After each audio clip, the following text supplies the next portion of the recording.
Verona, mjini ni shule part 6.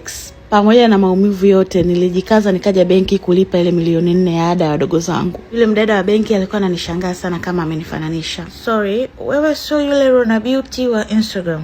Mimi nikamwambia ndo mimi. Oh my god jamani, yani mimi ni biggest fan wa lotion yako. Mimi ndo nayoitumia.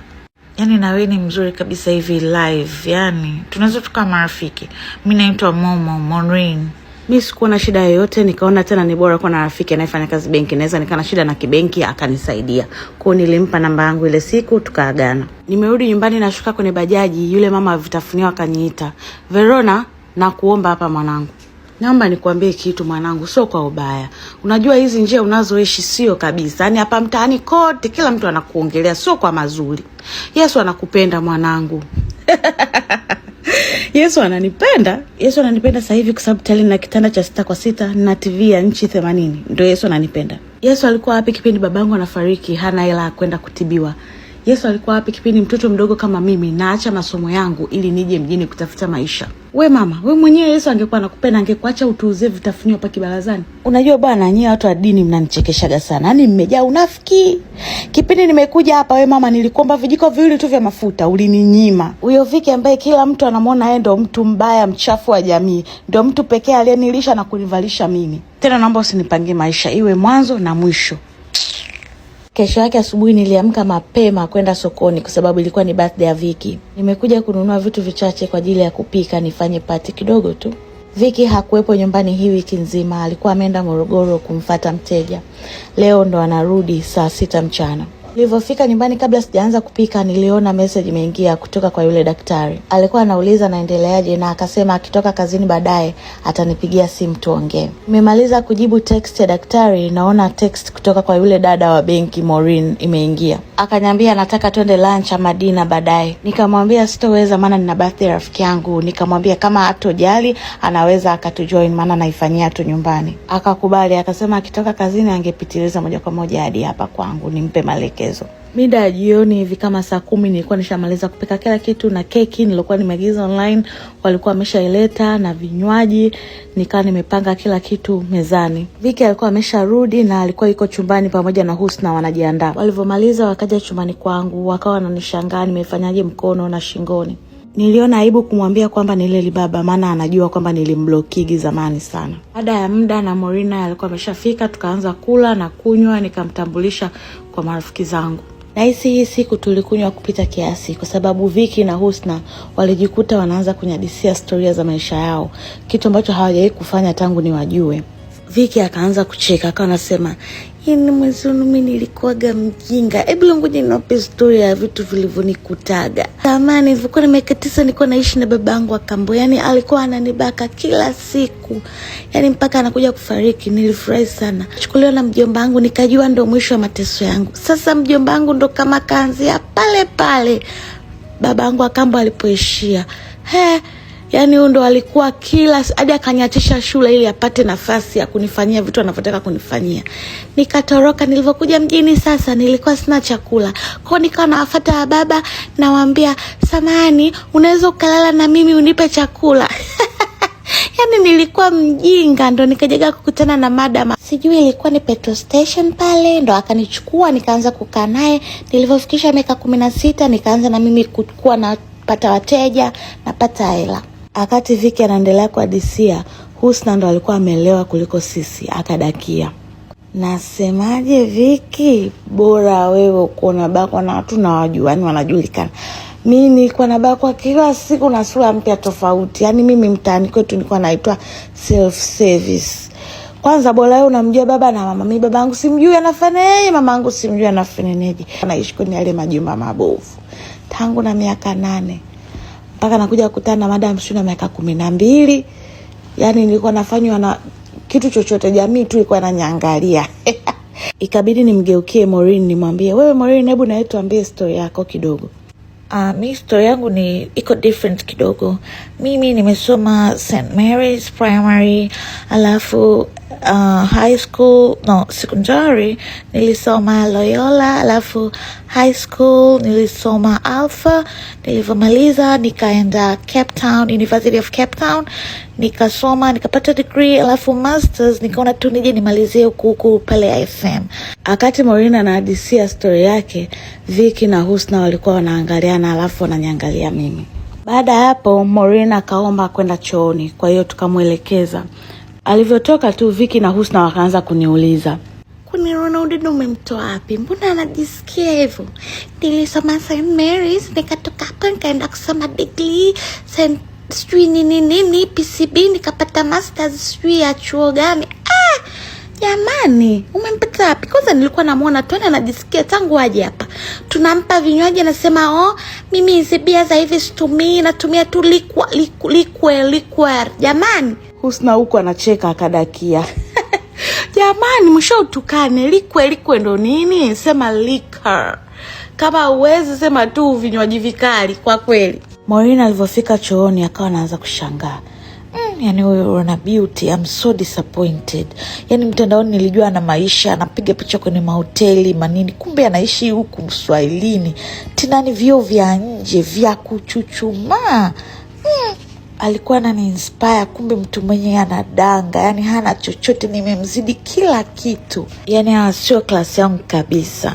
Wakati bado tunaendelea kupiga story na kina Vicky, daktari akanipigia simu, ikabidi nitoke nje kuongea naye. Akawa ananijulia hali na kuniambia naendeleaje.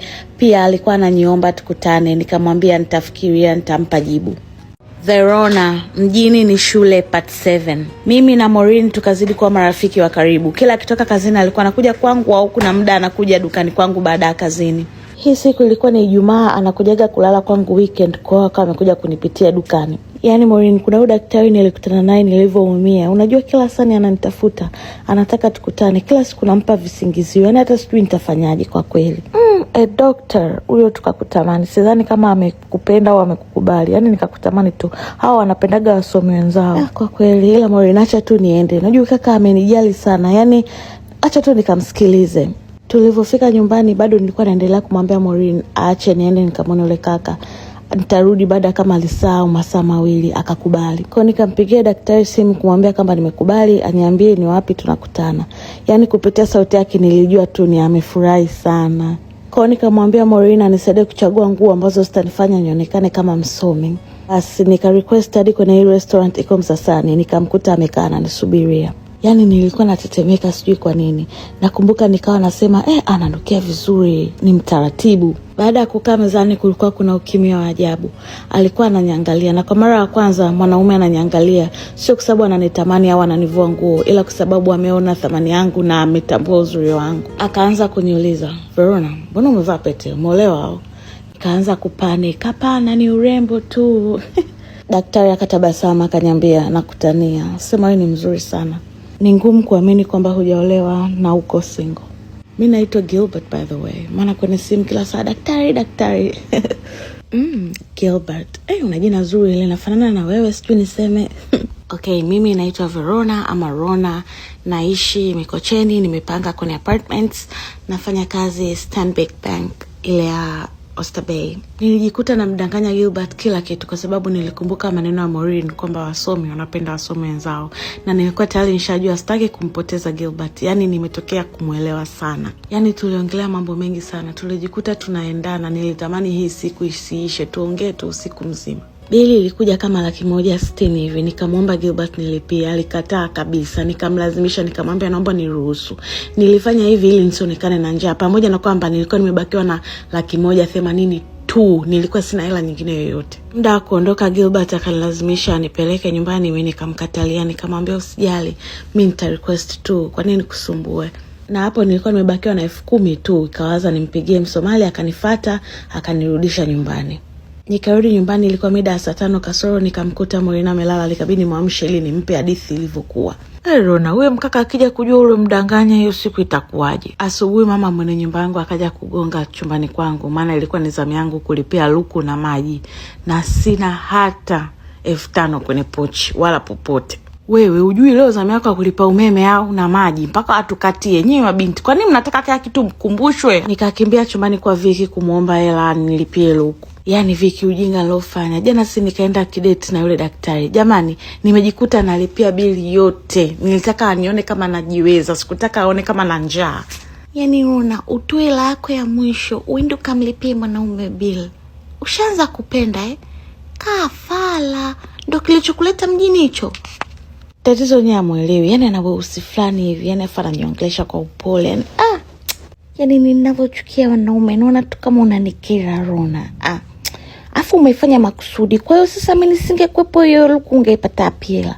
Husna una 16 hapo kwenye simu umlipie huyu bwege luku. Husna akanilipia ile luku, tukaendelea kupiga story. Jioni ilipofika nikampeleka Maureen chumbani kwa Viki, nikawaomba wakae naye kwa sababu nilikuwa naenda kwa Gilbert. Alikuwa ameniita ile usiku nikale dina nyumbani kwake. Basi Msomali akanileta mpaka maeneo ya Mbezi Africana, ndo alipokuwa anakaa Gilbert. Nilikuwa napashangaa sana, lakini nilikuwa najikaza ili nisionekane mshamba. Nilipofika ndani nilikuta ananisubiri mlangoni. Nilivyomuona nilisikia furaha sana na sijui kwa nini. Tulikaa sebuleni kwanza kwa muda mfupi. Alikuwa ananitambulisha kwa kaka yake ambaye alikuwa anaishi naye. Tuliongea kidogo, afu tukaenda chumbani. Aliniambia na zawadi yangu. Yaani Rona, wewe ni mcheshi sana. Natamani kuibe niwe natembea nawe kila sehemu.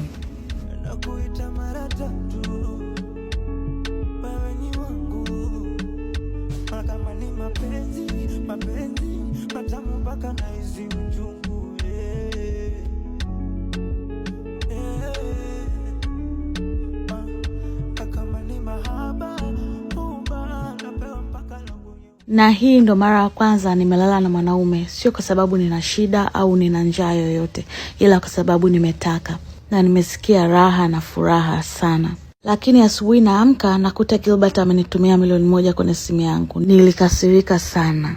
Yaani Gilbert, ulale na mimi afu asubuhi unitumie hela. Yaani umenionaje? Kwamba mimi najiuza au umeniona mimi ni mraisi au? Yaani niliudhika sana. Nilikuwa na mpango wa kushinda naye, lakini hiyo asubuhi ilibidi niondoke. Baada ya siku 2 nilikuwa nimekaa na marafiki zangu chumbani kwangu. Ilikuwa ni Jumatano jioni. Nye watu, Ijumaa hii ni birthday ya Gilbert. Sijui hata nimpe nini. Maana anaonekana mtu anapenda vitu vya thamani. Viki akadakia. Yaani mimi kwenye masuala ya kuonga wanaume kwenye hizo madam nitoe kwa kweli. Maureen akanijibu, you should get him vitu yani classic, yani designer perfumes, nini hivyo.